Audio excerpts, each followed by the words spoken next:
Siamo ormai abituati a vedere Spider-Man al cinema, prima con la trilogia di Raimi, poi con i due Amazing e ora con la saga di Tom Holland e lo Spider-Verse di Sony. Tra accordi di cogestione del personaggio tra Sony e Disney, il futuro del nostro rampicamuri al cinema sembra molto promettente. Ma non è sempre stato così. Tra progetti di film horror, set condivisi con altri film e 1000 problemi finanziari, questa è la storia del film di Spider-Man di Cannon Films mai realizzato.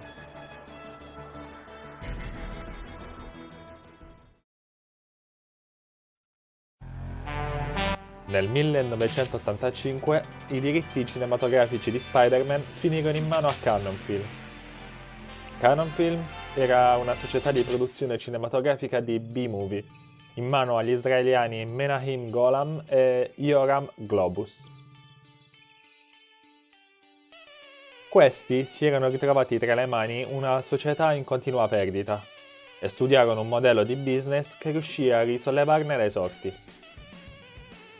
Associavano ad una sceneggiatura spesso mediocre, ma molto economica, il nome di una star di Hollywood, sperando di guadagnare il più possibile.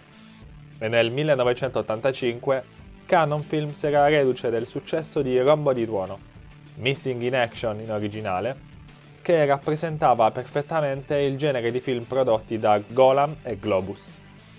Era una specie di rip-off di Rambo con protagonista il buon Chuck Norris.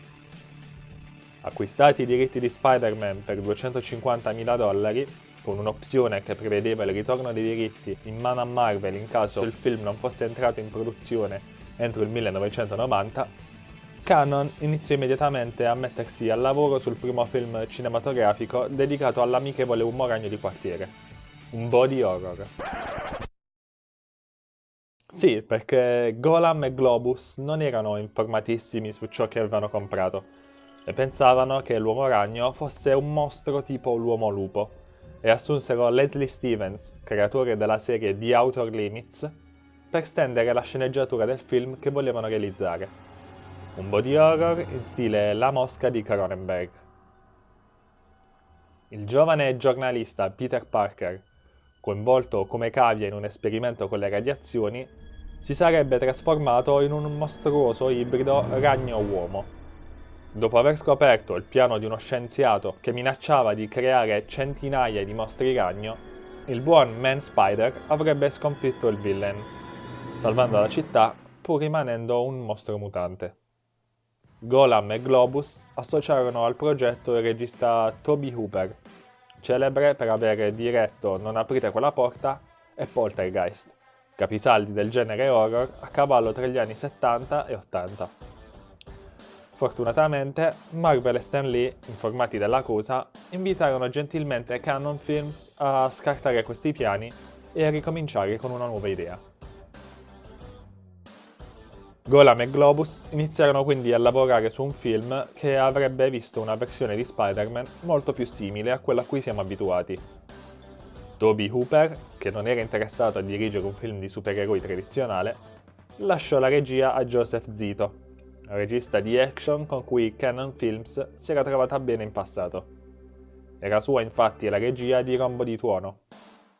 In questa nuova versione, Peter Parker si sarebbe scontrato contro il suo ex-mentore, il Dottor Octopus, con diversi comprimari classici di Spider-Man che sarebbero comparsi nel film, e una sceneggiatura che aveva ottenuto l'approvazione della Marvel. Bob Hoskins, che di lì a qualche mese avrebbe iniziato le riprese di Chi ha incastrato Roger Rabbit, venne accostato al ruolo di Otto Octavius, mentre Lauren Bacall e Katharine Hepburn erano candidate per interpretare Zia May. Per il ruolo di J. Jonah Jameson si fece avanti niente meno che Stan Lee, che aveva creato il personaggio proprio ispirandosi a se stesso e per sua stessa missione aveva sempre voluto recitare. È per questo motivo che i Marvel Studios gli hanno regalato un cameo in ogni loro film.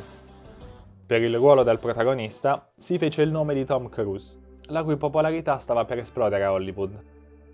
Ma alla fine il ruolo andò allo stuntman Scott Liva, già interprete ufficiale dell'Uomo Ragno negli eventi Marvel dal vivo, come ad esempio la parata di Macy's del ringraziamento o la cover di Amazing Spider-Man 262 del 1985, che data la vicinanza temporale alla pre-produzione del film, molti considerarono come materiale promozionale per il film di Cannon Films.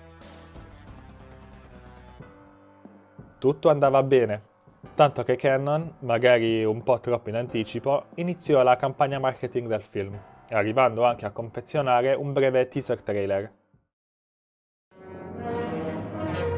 Within this unsuspecting city, history's greatest experiment creates tomorrow's greatest superhero, Spider-Man, the movie. A live-action spectacular directed by Joe Zito, based on the characters created by Stan Lee. Sembrava che nulla potesse impedire a Spider-Man di debuttare finalmente al cinema. Nulla, tranne 2 flop di Cannon Films a brevissima distanza. Superman 4 e I Dominatori dell'Universo. A proposito di Superman 4, Christopher Reeves, interprete di Clark Kent, dichiarò che Cannon Films aveva più di una trentina di progetti all'attivo durante la realizzazione del film, che venne quindi realizzato senza alcun riguardo particolare. Per quanto riguarda il film dei Masters con Dolph Lundgren, nei panni di He-Man, pare che la causa del flop sia dovuta alle differenze col materiale originale e il budget troppo basso. In ogni caso, il budget dedicato al film di Spider-Man venne ridotto da 20 a 10 milioni di dollari e Joseph Zito si tirò fuori dal progetto. Venne sostituito da Albert Pyun, regista esperto nel lavorare con budget bassissimi. Il suo piano era girare Spider-Man e il sequel di Masters of the Universe in back-to-back, con gli stessi set, in contemporanea. Ma infine, dopo aver già speso milioni di dollari nel progetto, Cannon Films entrò in una crisi finanziaria da cui non riuscì più a riprendersi. Il 1990 arrivò inesorabile e i diritti tornarono in mano alla Marvel. Per un breve periodo i diritti passarono in mano alla Carolco e a James Cameron, ma questa è una storia per un altro giorno. Nel 91 i diritti arrivarono infine in mano a Columbia Pictures, associata di Sony Pictures Entertainment, e il resto è storia.